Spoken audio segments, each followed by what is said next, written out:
Have you ever pondered how a city smaller than most, without being a state, can outproduce entire countries? How can Washington, D.C., a mere district, routinely rank among the wealthiest regions in the world? What is it about this peculiar zone that defies economic rationality and yet struggles with some of the highest inequalities in the nation? Today, we're looking into the underlying mechanics of Washington, D.C.'s economy. We will discuss how this special capital city developed into an economic powerhouse and what would happen should D.C. turn into a state. We will also find the factors behind this startling inequity.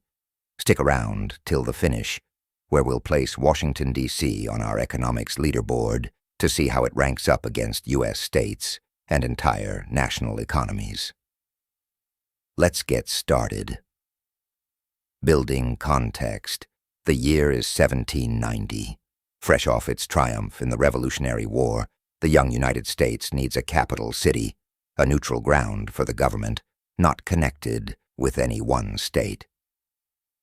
George Washington personally selected a plot of land along the Potomac River, tucked between Maryland and Virginia, to serve as the new capital. His idea was to construct a district not ruled by any state, but existing simply to house the nation's administration. Fast forward to today. Washington, D.C. has developed into more than just the heart of American politics. It's an economic mystery, a place where astonishing wealth and huge inequity dwell side by side. But what precisely makes D.C.'s economy tick? Main content. Let's divide this down into three major questions. 1. What makes Washington, D.C. so economically productive? On paper, Washington, D.C. is a behemoth. Its GDP per capita outstrips even the wealthiest countries, including Monaco. But here's where things get interesting. While Monaco's wealth is founded on tourism, casinos, and tax shelters, D.C.'s wealth derives from something entirely different: proximity to power. The U.S. Capitol is home to not just the President and Congress, but hundreds of federal agencies, including the FBI, EPA, and Defense Department, as well as overseas embassies, organizations, lobbying firms, and large corporations like Marriott and Capital One. Think about it. Large companies and governments around the world want to be close to decision-makers. That means they pour billions into D.C., employing a workforce that is highly educated, highly paid, and highly specialized. D.C. thrives because of its role in crafting laws and regulations that affect the entire world. But D.C. doesn't end there. It's also a hotspot for research and development, notably in industries like medical, technology, and defense. Federal funding floods the district, helping promote innovation at universities and private firms alike. In fact, just in 2018, the federal government allocated over $4.6 billion to R&D in D.C., putting it as one of the leaders in cutting-edge research. Yet, there's more beneath the surface. 2. How does Washington, D.C.'s unique status as a federal district affect its economy? Here's where the technicalities come into play. D.C. is technically not a state. It doesn't have full power over its own laws or budget. Congress can repeal D.C. laws within 30 days and has major influence over its finances.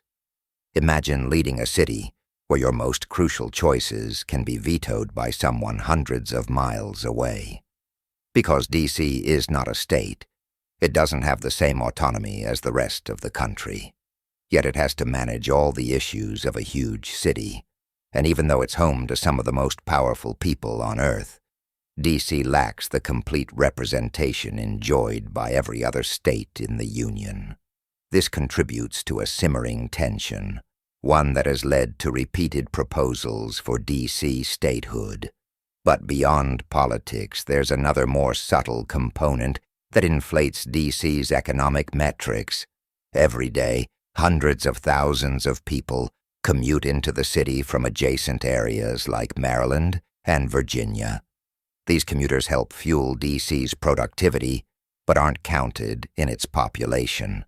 This artificially enhances the city's GDP per capita, making it look even wealthier on paper than it genuinely is. 3. How could tremendous riches coexist with such extreme inequality? For all its richness, DC is also one of the most unequal areas in America.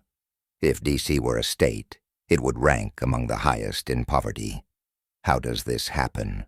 The answer rests in who benefits from the city's economic production. Many of the people driving DC's economy, lawyers, lobbyists, and federal employees, are making six-figure salaries. But for the normal people of DC, particularly in minority communities, this wealth doesn't flow down. Entire neighborhoods are left behind, living in the shadow of the capital, but with none of the prosperity. It's a dramatic contrast. Billion-dollar firms, foreign governments, and elite experts side by side, with populations struggling to afford housing and basic necessities. The inequality in DC isn't simply a mirror of income disparity in America. It's an exacerbated version of it. The economics of DC in perspective. So what happens next? If DC were to become a state, it would face significant economic concerns. The district's dependence on federal jobs, lobbying, and tourism generates a highly specialized economy. While this has generated remarkable growth, it also puts the city subject to political swings and federal funding cuts. DC's future is at a crossroads. It's a city built on power and riches, but it's also a city battling with inequality and underrepresentation. As statehood arguments heat up, understanding the city's distinctive economic structure becomes all the more vital. Closing and leaderboard. Now let's position Washington, D.C. on our economics leaderboard. Size: DC's GDP of $145 billion places it alongside nations like Morocco. That's a 6 out of 10. GDP per capita. World leading, no doubt. But with certain caveats, 9 out of 10. Stability. As the U.S. capital, it's rock solid, 10 out of 10. Growth, strong but related to the greater U.S. economy, 8 out of 10. Industry, highly specialized but not diverse, 7 out of 10.